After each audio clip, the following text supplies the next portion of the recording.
Cara menjadi top 1% di kampus, atau in the simple word, mahasiswa berprestasi.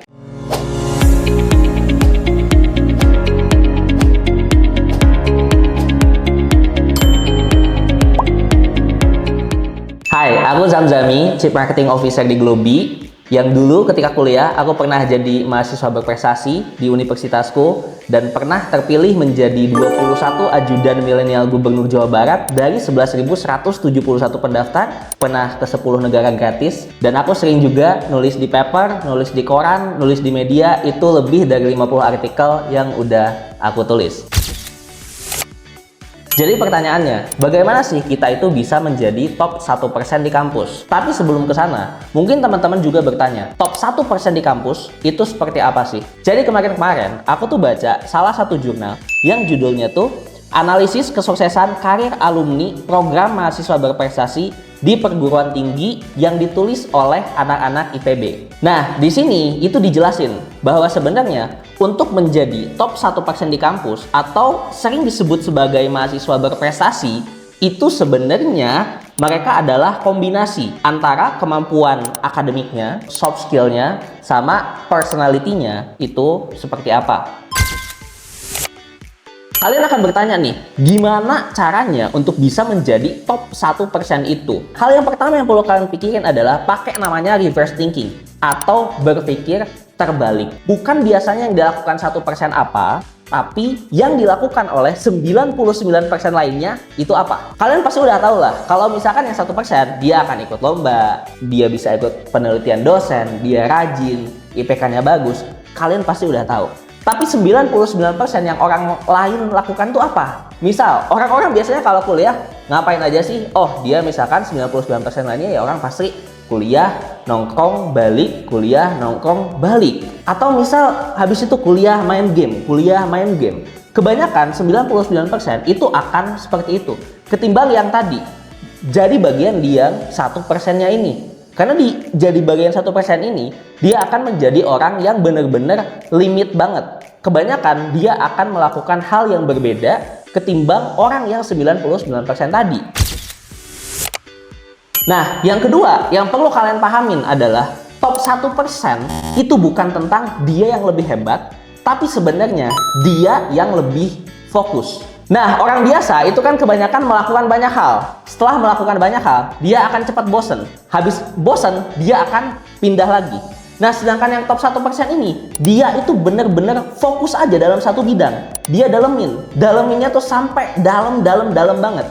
Makanya itu yang aku lakukan dulu. Ketika orang tuh misalkan dia bisa ikut organisasi, dia juga bisa ikut lomba, dia bisa ikut ini, dia bisa ikut itu, yang aku lakukan cuman fokus. Oke?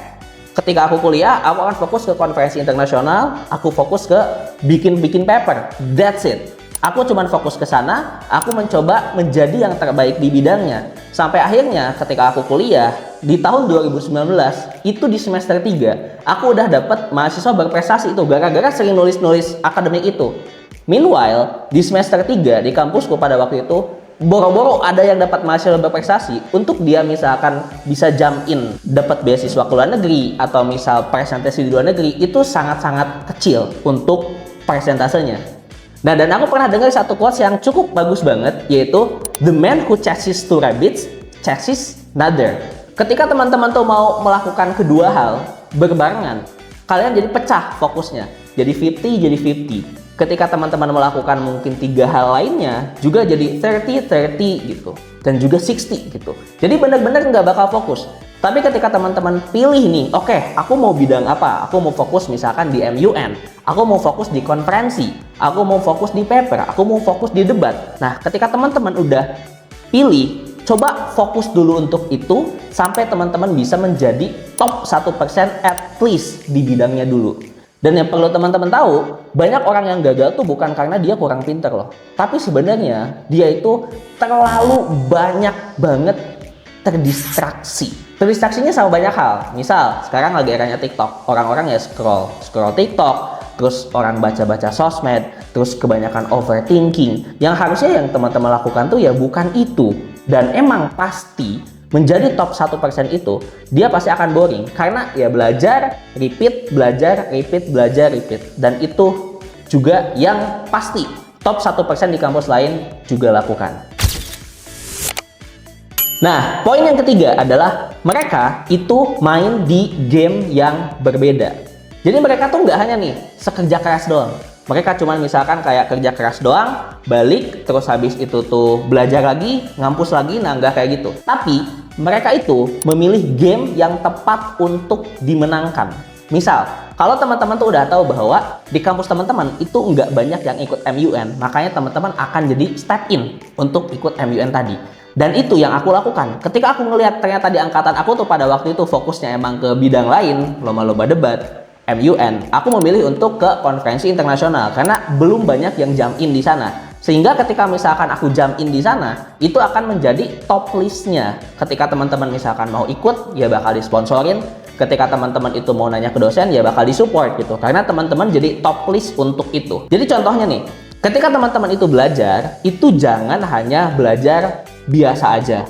Misalkan ketika teman-teman tadi MUN, jangan MUN doang gitu. Tapi teman-teman tuh cari leverage lain yang bisa ada di MUN itu. Misal kalau orang mempelajari satu hal, dia akan leverage lagi. Misal leverage ke bisnisnya, leverage ke internetnya, skill high income-nya seperti apa, atau dia pakai public speaking-nya seperti apa. Nah, dan poinnya itu jangan hanya teman-teman tuh sibuk doang, tapi juga teman-teman tuh harus bisa produktif. Mungkin teman-teman akan bertanya, perbedaan sibuk dan juga produktif itu apa? Sederhananya, sibuk itu ketika misalkan kalian dari jam 9 sampai jam 5 nih kerja terus nih misalkan, atau belajar terus, tapi nggak ada yang teman-teman tuh dapetin, cuman hanya rutinitas aja. Yang membedakan adalah ketika produktif itu outputnya jelas. Jadi ketika teman-teman tuh kerjanya mungkin dikit, tapi outputnya ya besar gitu. Jadi itulah yang membedakan sebenarnya sibuknya teman-teman ketika belajar, ketika kerja, sama juga produktif. Poin keempat adalah konsistensi itu harus lebih besar daripada motivasinya. Top 1% ini bukan orang-orang yang sebenarnya paling semangat banget gitu loh, enggak. Tapi mereka tuh yang tetap jalan walaupun lagi males gitu.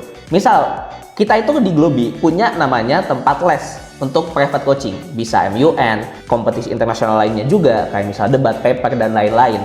Nah, misalkan sekarang tuh lagi hujan nih. Nah, ketika hujan kayak gini, dan teman-teman memaksakan untuk tetap datang ke Globi, tetap coaching, nah, itu teman-teman melebihi yang namanya motivasi. Itu udah masuk ke konsistensinya. Karena ketika konsistensi, itu biasanya orang-orang tuh punya namanya sistem, terus tuh habit, dan juga rutinitasnya. Bukan hanya ngandelin mood. Misalkan ya udah deh sekarang hujan, wah moodnya pengen tidur, ya udah tidur aja. Itu nggak akan bisa menjadi top 1%. Yang kelima, long term thinking atau main di game yang bener-bener jangka panjang banget. Nah, orang-orang di top 1% ini, mereka biasanya nggak nyari hasil yang cepet-cepet banget. Mereka itu mostly ngebangun sesuatu yang bisa lebih compounding. Misalkan, mereka akan mempelajari skill-skill, terus habis itu tuh personal brandingnya dia, dan juga dia memperluas networknya. Jadi si top 1% ini bukan hanya tadi ngejar misalkan dia lomba, terus harus jadi mahasiswa berprestasi, besoknya misalkan nulis lagi dan lain-lain. Bukan hanya itu yang mereka kejar, tapi cara nge-leverage-nya dari mereka top 1% itu seperti apa? Personal brandingnya misalkan di sosmed, memperluas networkingnya gimana. Nah, itu yang perlu teman-teman pikirin untuk teman-teman tuh bisa menjadi top 1% di kampus. Terakhir, mungkin teman-teman akan bertanya, wah emang harus jadi top 1% ya? Apakah gue nggak boleh gitu menjadi 99% lainnya? Boleh. Itu tetap pilihan masing-masing. Tapi masa iya, selama misalkan kita kuliah pengen menjadi orang yang sama aja gitu, flat. Jadi bener-bener kuliah, tidur, kuliah, tidur, kuliah, tidur gitu. Nggak mungkin. Gue yakin teman-teman ketika kuliah tuh pengen memiliki sesuatu yang berbeda, dan untuk memiliki sesuatu yang berbeda, teman-teman harus melakukan sesuatu yang berbeda juga. Gak bisa kalian misalkan 99% ini ngelakuin A, kalian pengen punya output yang jadi B gitu. Nggak bisa. Jadi ketika kalian pengen punya output yang bagus, ya kalian harus juga extra effort ke sana. Outputnya misalkan pengen jadi B, ya udah berarti kalian juga harus mau gitu untuk bisa ngerjain nggak hanya A, tapi juga ngerjain B, ngerjain C, ngerjain D, sampai ngerjain hal-hal lainnya. Segitu dulu aja, dan buat teman-teman semuanya yang mau coba jadi top 1% di kampus, boleh deh belajar bareng coach-coach yang ada di Globi. Karena coach di Globi itu mostly itu top 1% di kampus. Mereka udah banyak menang kompetisi internasional dan udah berpengalaman lebih dari 5 tahun. And anyway, kita punya kompetisi internasional banyak, ada MUN, debate paper, dan lain sebagainya. Nah, segitu dulu teman-teman. Jangan lupa like, comment, share, dan juga subscribe. And I'll see you in the next video. Bye-bye.